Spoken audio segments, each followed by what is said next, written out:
नीचे बैठो बेटा। नीचे क्यों? अरे बहू है, नीचे ही बैठेगी ना, हमेशा से यही तो चलता है। तो जो हमेशा से चलता है उसको बदलेंगी कि वही चलाती रहेंगी? बुरा मत मानिएगा जीजी, आपकी बेटी के साथ ऐसा व्यवहार होगा तो आपको अच्छा लगेगा? ऊपर बैठो बेटा तुम। मैंने तुमको पहले ही बोल दिया था ना कि मैं जाने वाली हूँ, फिर अभी से तुम्हारा नाटक। ये सब नाटक ना अपनी माँ के घर करना। है उसकी माँ का ही घर है, मैं ही हूँ उसकी माँ। अब बोल। अरे देखो देखो, एक बार बेटा बोल दिए चढ़ी जा रही है उसके ऊपर। वो बहू है, बेटी नहीं है। अम्मा आप हमको बहू बेटी का फर्क मत समझाओ, ठीक है? आप हमेशा से हमको बहू बना के ही रखी है और हम कितना खुश हैं हम भी जानते हैं और आप भी जानती हैं। ये बहू नहीं हमारी बेटी है, समझिए? और आवा तू आज तू खाना खा तो खिलाओ दे तो खाना। बहू कहाँ है, दिख नहीं रही है। अरे उसका एग्जाम है ना अगले महीने भाभी, तो पढ़ रही है अंदर। शादी के बाद बहुओं को कौन पढ़ाता है भला?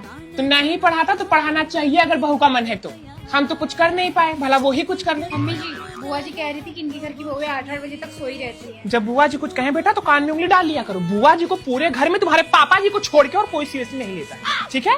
और जी मेरे घर की बहुएं दिन भर काम करती हैं, रात में पढ़ाई करती हैं, इसलिए देर से सोती हैं, इसलिए देर से उठती हैं। आपके घर की बहुओं की तरह नहीं कि छक्का पंजा करके यहाँ का बात वहाँ चुगली वहाँ करके आग लगावे घरे घरे। आपको कुछ कहना हो तो मुझसे कहिए, मेरी बहुओं से नहीं, ठीक बा?